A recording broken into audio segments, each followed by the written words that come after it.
Hey, what's up guys, Radku here, back with another Yu-Gi-Oh video. It's kind of odd that I'm posting on a Saturday, but I just got this last night. Today is going to be the $30, Charmer structure deck. So this actually is kind of cool. The deck actually sucks. Like, not gonna lie, the deck isn't very good.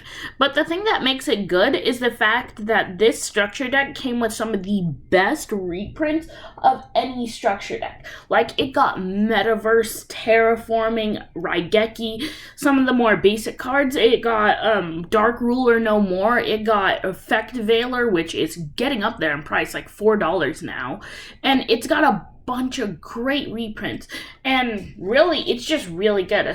And there's like the Secret Village of the Spellcasters. There's just so many amazing money reprints in this set that like it doesn't make sense for you to skip on buying it.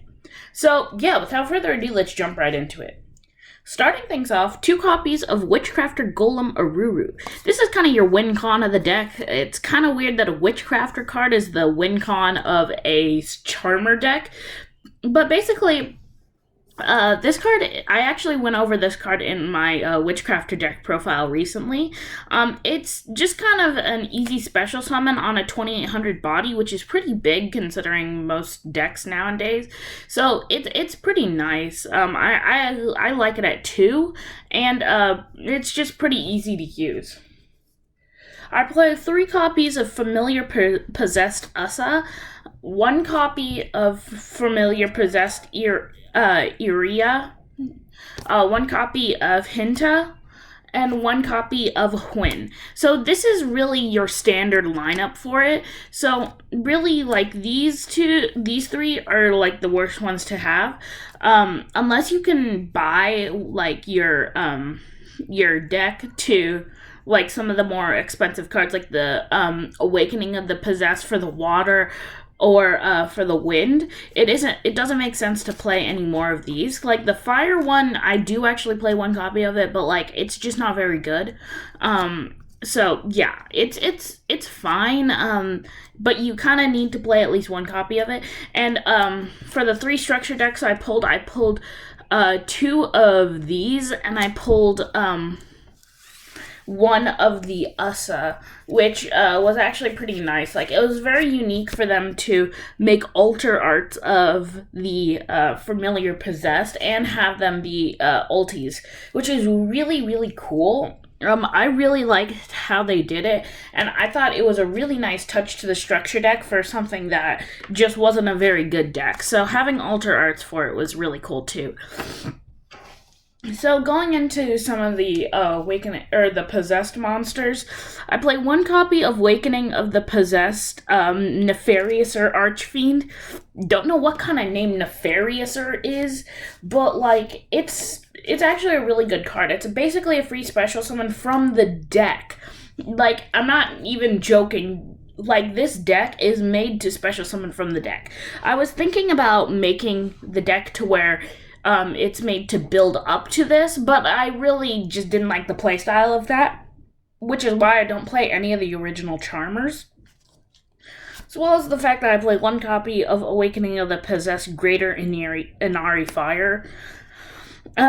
These 2 cards are the only ones that came in the structure deck. I kind of wish they gave the upgraded form of Gigabyte, but they didn't, which I'm really sad about, but it's kind of nice. This card, it's kind of just a quick burn damage on a 2000 body that can special summon itself from the deck, which is really good. This is a very unique deck in the fact that they have cards that can activate in the deck. Very, very powerful. I play 3 copies of Gigabyte. This card's like probably the best one, just because like I'm actually not sure why it's the best one, other than the fact that it has renewal. Like, I think that's really the only reason why this card's very good. It's because when it gets destroyed by battle or card effect, you basically get a free special summon from the deck, which is very powerful. Like, this deck can special summon from the deck really easily, but the problem is it doesn't swarm from the deck, which is where the deck dies. Going into some of the more one copy of Inari Fire, just because it's another free special summon, as well as Ranryu. So that is it for the like possessed monsters. I did put Witchcrafter Gold Maruru, but it doesn't really matter. I played 3 copies of Fairy Tale Luna. This card is actually like the best card in the deck. It provides another free special summon for your Charmer monsters, because it has the ability. Plus, it searches your stuff from the deck, which is very good, especially since you have so many cards that can take advantage of them being in your hand. So 3 copies of it is very, very good. And then, rounding off the monsters, 3 copies of Effect Veiler. This card is busted, but it's even more busted considering now it's in a structure deck. So, that is it for the monsters. Moving into the spells, I played 3 copies of Spirit Charmer. This is by far the best card in the deck. Like, this searches... On a discard, it searches 2 of your Charmers, Awakening of the Possessed, or Possessed Monster, or Spell or Traps, which is very, very, very good. The thing that I find funny is, like, in the Machina structure deck, the structure deck that came out, or no, there was the other one right between it. The Machina structure deck had a similar card to this called Machina Redeployment, which on a discard could search 2 of your Machina cards, which was very, very good. But, like, this card's actually, like, super broken in the deck. It's basically a free searcher, and it's just very, very, very powerful. Then I play 1 copy of Awakening of the Possessed. I don't really like this at more than 1 copy because it's just not very good, and I don't really want to draw into it. But you can still make it work if you draw into it. Like, you really just want to combo into drawing into it. So, like, I like it at 1 copy just because you can also search it with Spirit Charmers, and Spirit Charmers is needed at 3. I play 3 copies of Grand Spiritual Art, Ichiran. This card's actually kind of good. Let me get that into focus. Negate your opponent's first monster effect that resolves while you control a fairy or a spellcaster with 1500, which is very good. And then during the main phase, you can reveal 1 spellcaster, then search 1 of your familiar cards. Of course, they don't have familiar in their name, but, like, you know what I mean. I play 3 copies of Secret Village of the Spellcasters.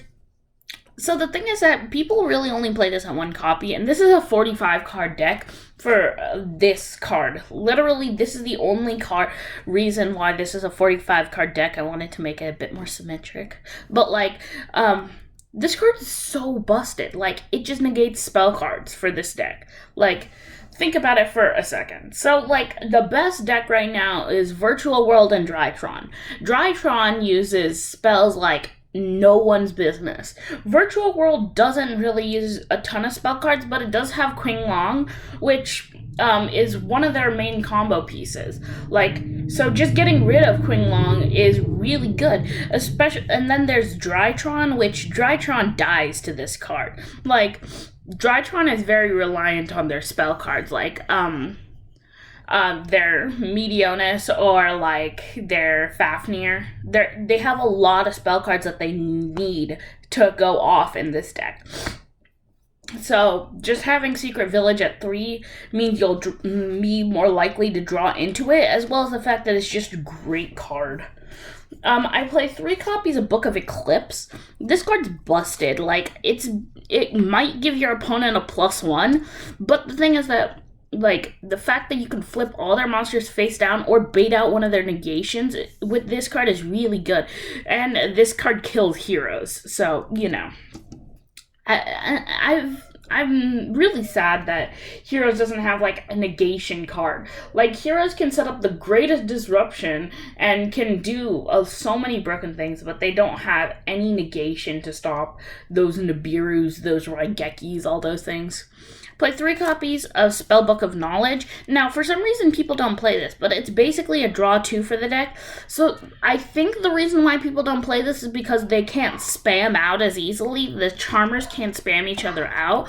So losing one of those charmers is actually very detrimental, but the +2 you gain off of it, and the fact that you could draw into like a secret village or something else that could actually extend your plays and get you into more charmers is really good. And I really think 3 copies of Spellbook is really good. Play for the one-offs, 1 terraforming to search your secret village as well as your spell or your field spell.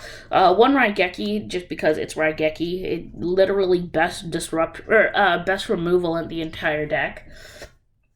Going into the traps, 3 copies of Possessed Partnerships. This card's really good. It's basically another special summon from the hand or graveyard, and it's just really good card. Plus, you got that nice hollow tint. Plus, it's got a renewal for some of your continual spells. And then, rounding off the deck, 3 copies of Dimensional Barrier. This card's really good. This was a good reprint in here, but, its effect is so good. It just locks your opponent out of using a specific extra deck material. So, if Pendulums ever come back into the format, this card kills them. If, Link monsters are very prevalent, but I don't think Dimensional Barrier can, kill Link monsters. Yeah, it can only take care of Ritual Fusion, Synchro, Exceeds, or Pendulum, which is fine, but it can't get around Links, but you can still use this to stop them from going into a Borreload Savage Dragon or any of their other cards. This kills Zodiac, it kills everything. So, yeah, that's pretty much it for the deck. Other than all of these cards, they also gave us varying tokens. So, the tokens are all hollow, which I thought was really cool. I got the fire token, and I got 2 of the wind token. I'm kind of sad that I didn't get a third different one, but it's still actually really cool. So, yeah, that's pretty much it for the deck. Please like, subscribe, share, comment, let them know what you thought, and let them know if there's anything you would change about it. Remember, this is $30 build. This is what I thought would be the best build. I wanted to put in a few more consistency cards, so, I lowered the consistency to up the consistency in a way. So, yeah, that's pretty much it, and I'll see you in the next Yu-Gi-Oh! Video. Peace, guys.